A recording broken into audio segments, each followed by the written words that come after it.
you guys? I have amazing news. 2 of my buyers late last night got their offers accepted and we are now under contract. So I am so excited for them and ready to go through this entire process with them. I have now a ton of work to do this morning since we are now under contract. So I figured what I was going to do is just take you behind the scenes of a transaction in real estate. So I'm going to show you, it's probably going to be a couple weeks long because that's usually how long a transaction takes to close.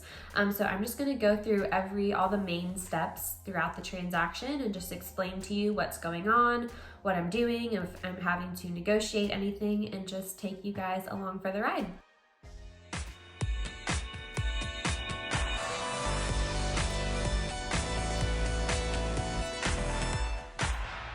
What I do is I will send out an initial email to my buyers.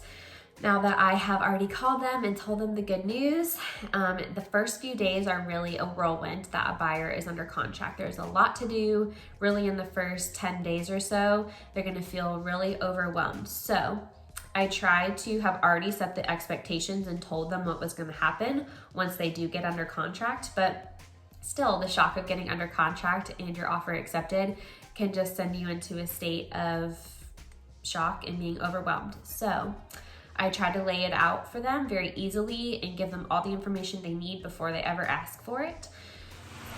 Hello, you guys. So it has been 3 days since I was last on this video, and when I started it, I had 2 contracts, and now I have 1. My buyer texted me this morning that he wanted to cancel the contract. He apparently is uncomfortable with the area that his property is in. He's an out-of-state investor, so he hasn't been to Jacksonville or anything like that. This is an investment property for him, and when he sent me this property, said he wanted to offer on it, I was like, great. Just make sure you research the area and it fits like what you're looking to do with your property. And he was like, yep, I did, all good to go. Like, this is what I want to offer. So great. But apparently he either didn't do the research or did more research and has found that he just doesn't want to be in that part of Jacksonville. So I'm about to write up that cancellation, and it just brings me to a good point I think is worth touching on, that whenever a buyer starts asking questions like, what are the people like in this community, or how safe is it? I want to be in a safe area. A realtor can't say like, oh, you want a safe area? You should be here, or you shouldn't be here. That's steering someone into a particular neighborhood or community or away from. And unfortunately, due to the Fair Housing Act, we just cannot comment on that at all. So if someone starts asking me that, I say like, listen, unfortunately, legally, I can't answer those questions, but they are very important questions. And I do encourage you to look up that data, like not from one source, but from multiple sources. 2020 was a census year, so if you are interested in the demographics of the community, then there's your data right there. I mean, pretty recent as well. And if you're looking into safety, I mean, there are so many crime spotting sites that will tell you where and when the last shooting or kidnapping or where the sex offenders live. They're registered.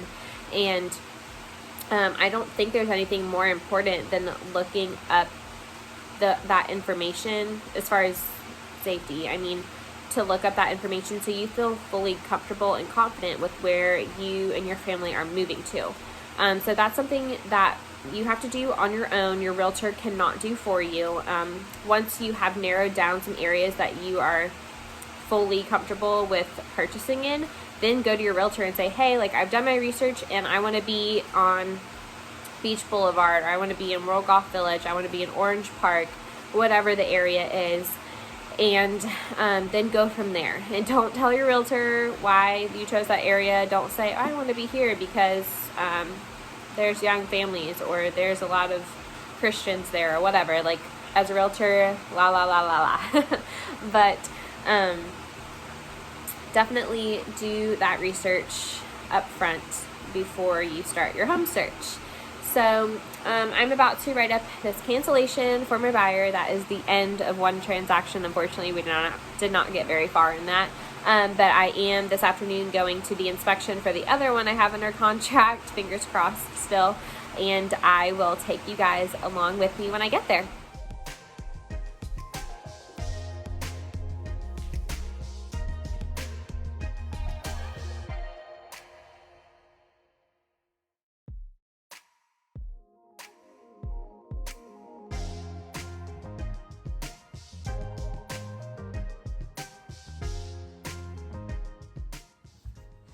Alrighty, so this is just a couple days later and I have received the inspection report for this property.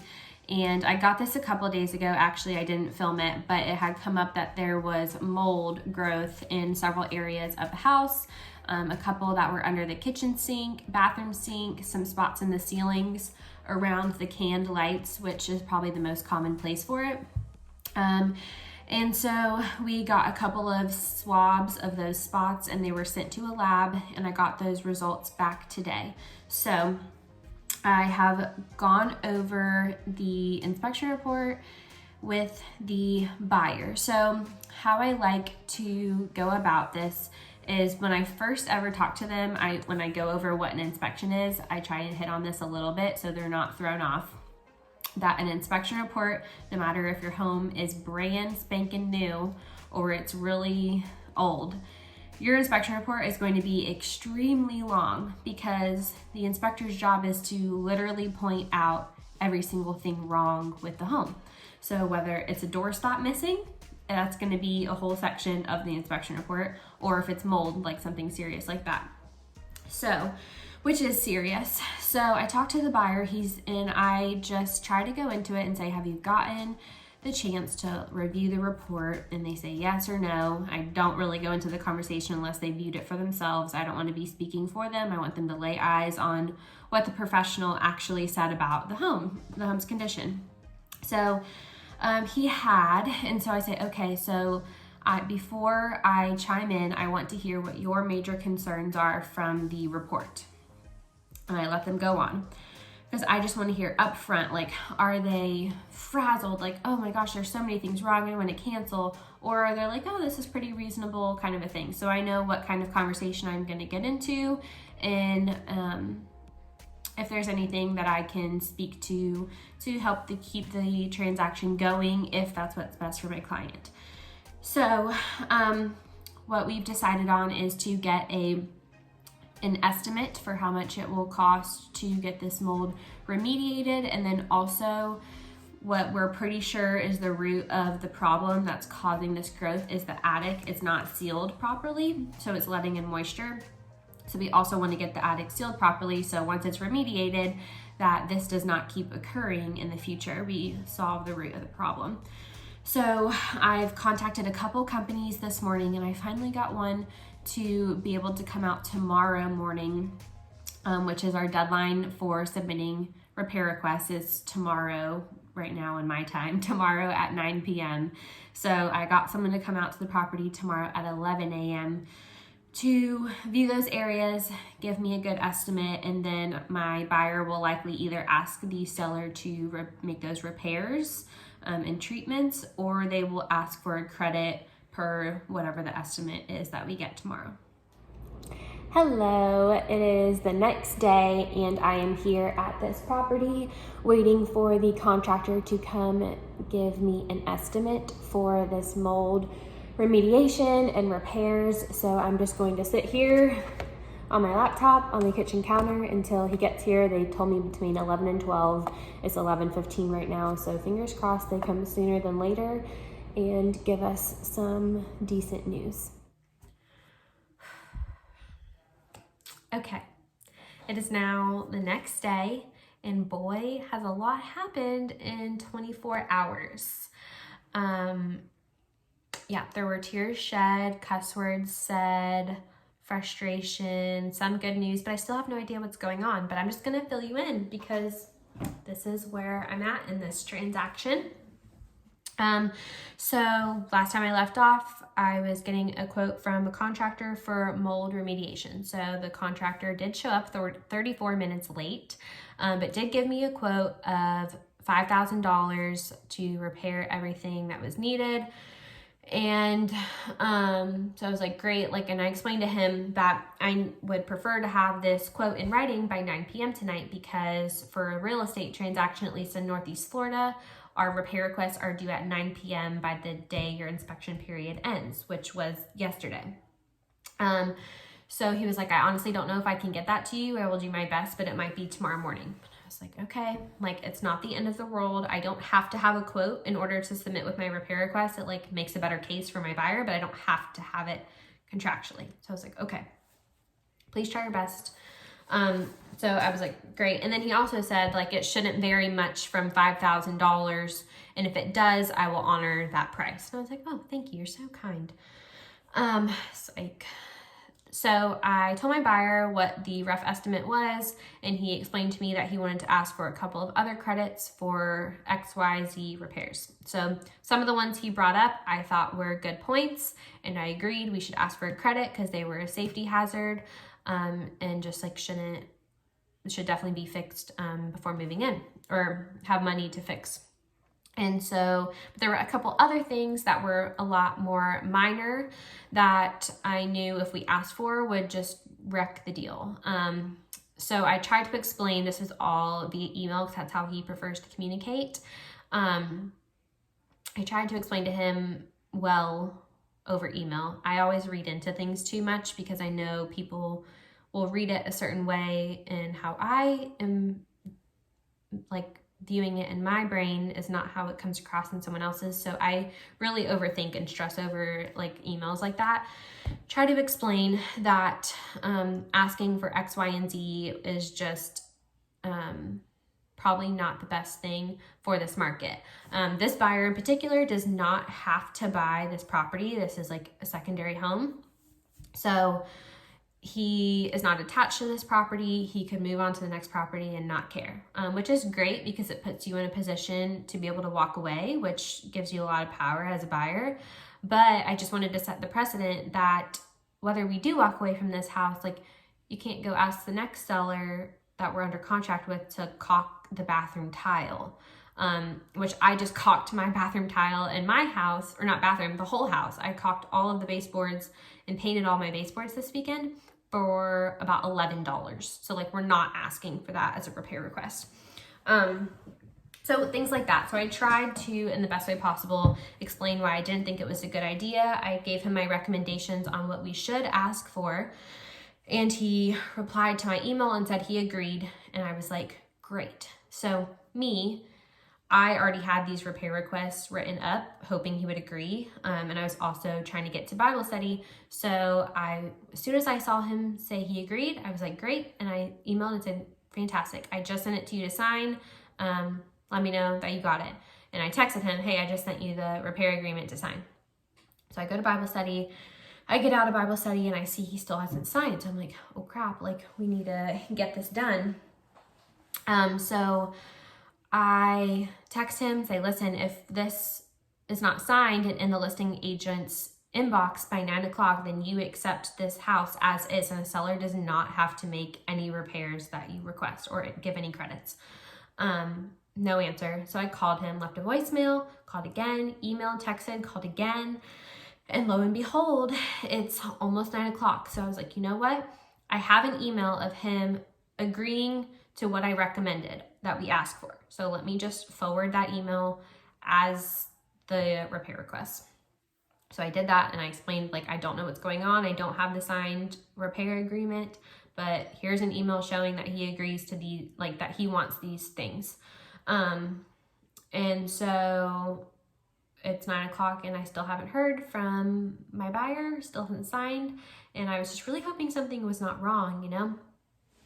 But anyways, so also I'm at this point sitting in a Walmart parking lot because I don't have the best service where my Bible study is. So I drove to the nearest Walmart, and I'm sitting there on my hotspot in the Walmart parking lot, like shedding tears because I'm so frustrated.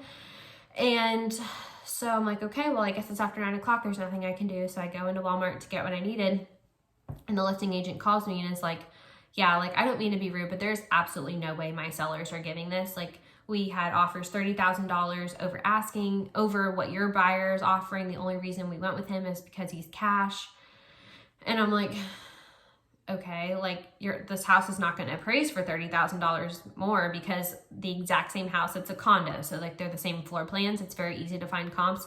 The exact same condo just closed for $50,000 under what my buyer is offering like 7 days ago. I'm like, there's no way it's going to appraise for $80,000 more than the house that just sold a week ago. And he was like, I'll present it to him, but like, just like expect a cancellation in your inbox tomorrow morning. And I was like, okay. I was like, I get it. Like, but, please present it to your seller and just know that like, he's going to have to take care of this mold issue one way or another, because he's going to now have to disclose that to future buyers. And I don't know a buyer who's going to want to purchase a house with mold, that's not repaired or fixed. So whatever. This morning I open up my inbox and I have the quote from the mold remediation company for $1,300 more than what they told me verbally. And long story short, that contractor is not going to honor the $5,000 he told me, which, surprise, surprise, I know, like, it's stupid of me to think that someone would actually keep their promises, but they don't have to. It's verbal, not written. But we still asked for, of course, more credit than what this mold repair was for, because there were other repairs my buyer asked for. So that, and then I get a phone call from the listing agent saying like, so good news, the sellers are going to accept or give the credit that your buyer is asking for. And I was like, fantastic. Like, not expecting it, to be quite honest, but if they were smart sellers, they would do that. So anyways, that's some good news I got. But I have to tell my buyer that the quote came in $1,300 more than what they told me. He doesn't have to use this company, since now he can do the repairs once he's closed. He can shop around, try and get a better quote, but technically it came in more than what they told me. So I don't know where we're at. Right now my buyer has to agree and hopefully be okay with the quote coming in a little bit more. But yeah, that's where we're at. I hope we're going to be closing in 4 days, but we will see, and I will keep you updated. So this is real life. This is a real estate transaction. I was up till 11 o'clock last night trying to do everything I can to salvage this deal, and it is not salvaged, but not canceled. So I'll update you. All right, y'all. My buyer signed these documents. We have agreed on repairs that took a lot more effort than normal, but we are moving forward towards closing. There really is nothing else other than my buyer wiring their funds, the title company getting the documents together, and we should be closing in 4 days. So keep your fingers crossed, and hopefully I'll be talking to you on closing day. Alrighty, y'all, I am back at the property for the final walkthrough. We are closing tomorrow morning.